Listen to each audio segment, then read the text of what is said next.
Good evening, visitors. Welcome to the Australian War Memorial's last post ceremony. My name is Robert Allen, and joining us today from the Royal Australian Air Force is Flying Officer Gregory Young. We warmly welcome the family of Corporal Percy Francis Sprague, whose story will be told shortly. We welcome the veterans who have served, those that are still serving, and the families that love and support them. The live stream of this ceremony is made possible by the Returned and Services League of Australia and the RSL and Services Clubs Association. We welcome members who are watching the broadcast of this ceremony across Australia. During this evening's ceremony, wreaths will be laid at the base of the pool of reflection by family and visitors to the memorial. If you're able, please stand and join in singing the national anthem.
If able, please be seated. The Australian War Memorial was the vision of Charles Bean, Australia's First World War official historian. Bean landed with the Australian troops on Gallipoli and stayed with them at the front through to the end of the war. The idea of this national memorial and museum came to him at Pozières, France, in the depths of the bloody fighting of 1916. Bean's idea was that this would be a place where families and friends could mourn loved ones buried in faraway places. It would also be a place that could help all Australians understand what these men and women had endured and what they had done for us. Bean's vision, to which we remain true, is best expressed as inscribed in the entrance to the memorial's galleries.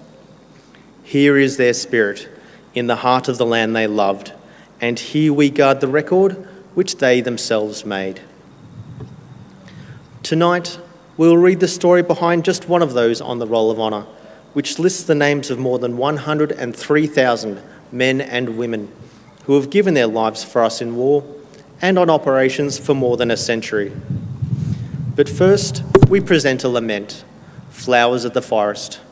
Wreaths or floral tributes will now be laid at the base of the pool of reflection.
Today, we remember and pay tribute to Corporal Percy Francis Sprague.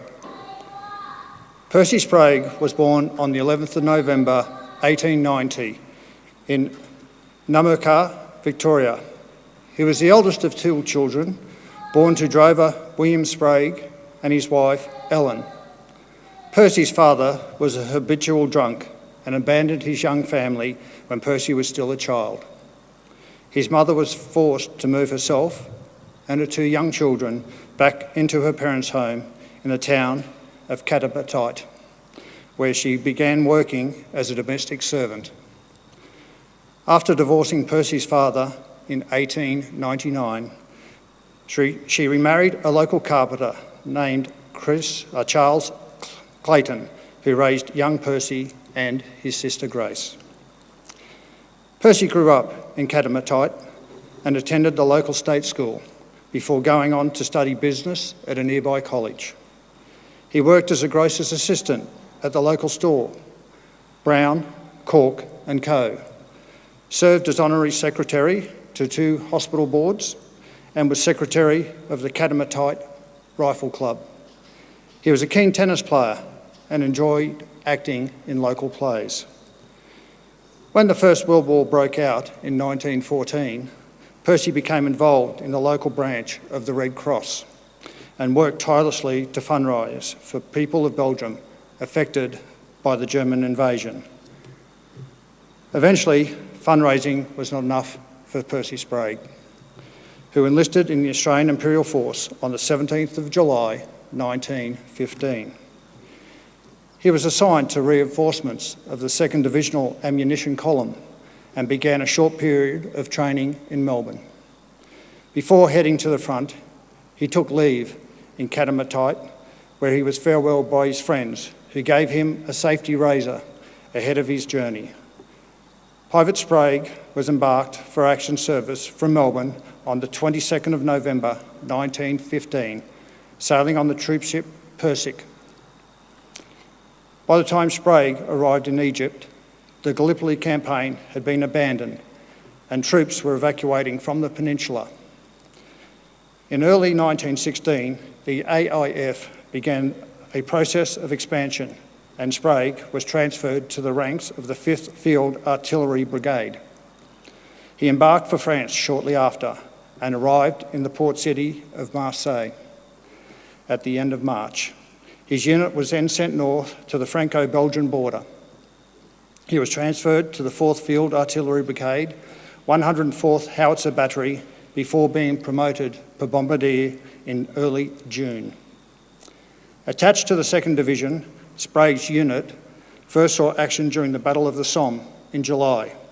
Deployed in Pozieres, the 4th Field Artillery Brigade was involved in near constant action until September, when it moved into the comparatively quiet front of the Belgian front. There it was involved in trench maintenance and routine training exercises before returning to France in November, just in time to experience gas attacks during a bitterly cold winter. In the new year, Sprague received his second promotion, this time to corporal. From the front, he wrote home to Canberra. It is nearly 14 months since I left the Australian shores with the Field Artillery Brigade, and I had seen action since last March, being among the first Australians to come to France. I do not regret having enlisted, even though if I had my choice over again, I would still do the same, although I would not care to be in the infantry. They, the poor beggars, have to endure more hardships than the boys of the artillery, especially when on the move. Though Fritz gives you some hurry-ups with big whiz-bangs and various other size shells, you seem to be more confident of yourself when you're blazing away from all you are worth. Anyway, it's a merry life, plenty of fun and excitement at times, especially now in the mud. 2 days ago, I went down to my waist and had to be helped out. Even though it is uncomfortable, you must laugh when things of that sort happen, for it looks so comical to see a man in the mud and all that is visible of him is his hat and coat. I think we all be home long before next Christmas season, and what is more, I hope so too. A few weeks later, the Germans began a strategic withdrawal to the Hindenburg Line, which was eagerly followed by Allied units halted outside the village of Bullecourt. Sprague's unit supported two costly attacks in April and again in May before returning to Belgium in June. It was involved further attacks in Ypres salient from September, supporting offensives in Manon Road, Mezen and Polygon Wood. Following an attack at Broodcinder Ridge in October, Corporal Sprague was granted a fortnight leave in England. He returned to his unit on the 24th of October and 5 days later was badly wounded by shrapnel. Sprague was taken by field ambulance to a nearby casualty clearing station for treatment. His wounds were severe, and in November he was evacuated to the Liverpool Merchants Mobile Hospital in Etaples, where his condition gradually worsened. He died of his wounds on the 5th of November 1917, 6 days shy of his 27th birthday. The Tungama and Lake Rowan Express wrote of his death, "The town of Catamatite has lost a good worker for its welfare when Percy Sprague passed away in the Liverpool Hospital this month."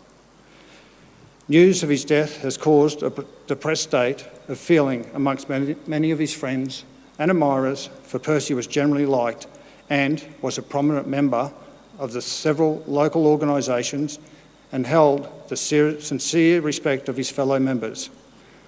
The late Corporal Sprague had all qualities essential to an upright, progressive and earnest citizen, and his loss is a great one to Catamatite. Today, his remains lie in the Etaples military cemetery in France, beneath the inscription, "My dear son, loved in life, honoured in death, mother."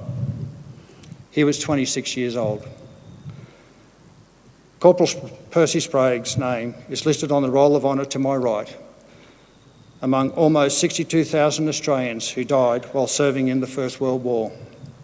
His photograph is displayed today by the Pool of Reflection.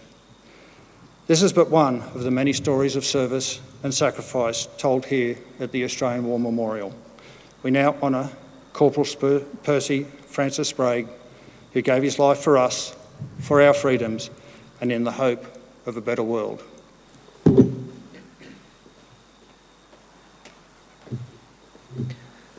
Please stand for the reading of the Ode and the sounding of the last post.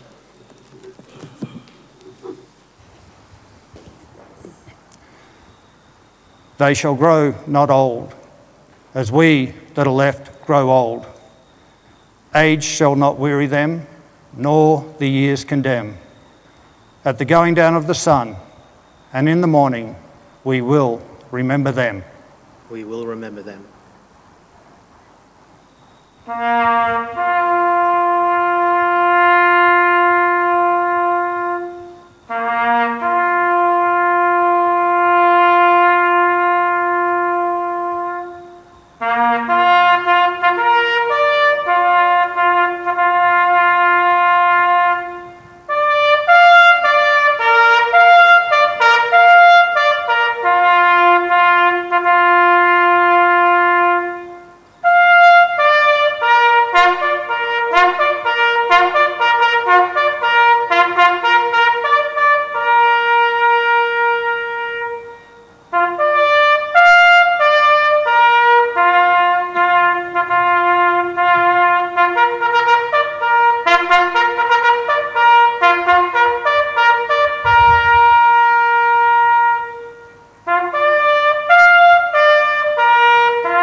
lest we forget.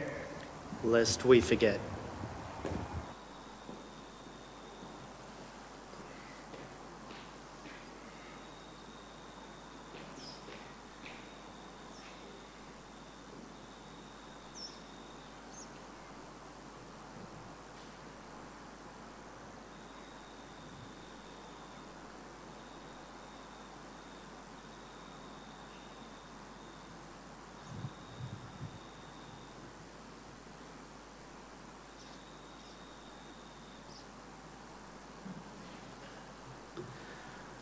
We leave you this evening with the words of the memorial's founder, Charles Bean.